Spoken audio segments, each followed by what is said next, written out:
Poppies by Jane Weir is a dramatic monologue in which, as Weir herself states, I wanted to write a poem from the point of view of a mother and her relationship with her son, a child who was loved. The son has seemingly joined the army, and the poem begins with the mother noticing how, 3 days before Remembrance Day, people had already placed poppies on the graves of soldiers who died in the war. This reminds her of how, before her son left, she had pinned a poppy onto his blazer. She remembers how she had smoothed down her son's collar and had tried not to look upset. She had wanted to Eskimo kiss him like when he was little and had to hold back from running her hands through his hair. Later, the mother followed a dove to a war memorial, leaning on it, hoping to hear her son's voice.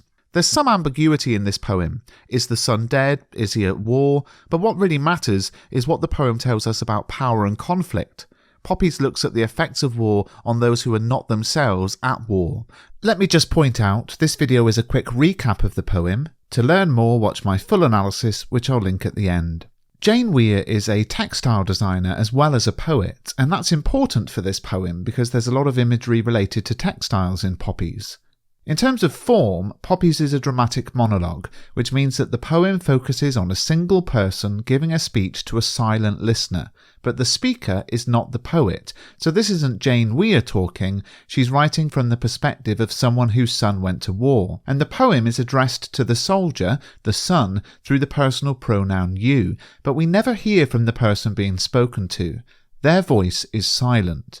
The dramatic monologue form then highlights the fact that the son is not there, which heightens the sense of loss the mother is feeling. Weir also uses structure for effect. The poem is written in free verse, meaning that it does not rhyme and has no regular rhythm. On top of that, Poppies is made up of stanzas of totally different lengths, and there's enjambment where the sentences flow on to the next line and even the next stanza. There's also caesura, where punctuation within the line makes the reader stop and pause. So what can we say about this? Well, all of these combine for a chaotic structure. It's not ordered or controlled, and that reflects the chaotic impact of conflict on those at home. Their life is chaos. The poem lacks control or organisation because the mother is completely absorbed with the terrifying thoughts about her son. A couple of specific points. Let's look at the enjambment here between stanzas, where it says all my words flattened, rolled, turned into felt, slowly melting. So this sentence continues not only onto the next line, but a whole new stanza. What can we say about that? Well, Jane Weir herself said that if one is to grieve, one has to at some point let it dissolve. And the break in structure here reflects how the mother is breaking emotionally. It's emphasised through a stanza break within a sentence, the enjambment, because it's reflecting the breaking emotions of the mother. Now on to language. Weir uses very domestic, everyday, ordinary imagery, but infuses it in the rich metaphor and imagery of war and suffering to suggest just how those left behind at home in civilian life feel. For example, let's look at the quotation from the Power and Conflict revision rap, sellotape bandaged around my hand. Have you ever done this when you've got dog hair on your clothes or fluff? You wrap sellotape around your hand and then you tap yourself and it removes the fluff or dog hair. So what the mother is doing in literal terms is defluffing the son's clothes.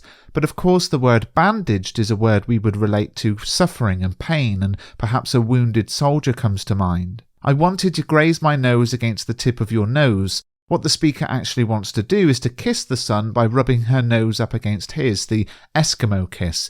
But of course, like bandaged, the word graze has connotations of suffering and conflict. There are numerous examples of this, which I explore in the more detailed analysis video. The constant blending of domestic and military language shows how this suffering of her son, or the idea of her son in the conflict zone, is constantly on the speaker's mind. It's in everything she sees and does. Poppies forces the reader to think about the impact of conflict on those who are left behind in domestic life, and as such is good to compare with War Photographer by Carol Ann Duffy and perhaps Remains by Simon Armitage. If you found this video useful and would like more in the series, please do give it a thumbs up and subscribe to the channel.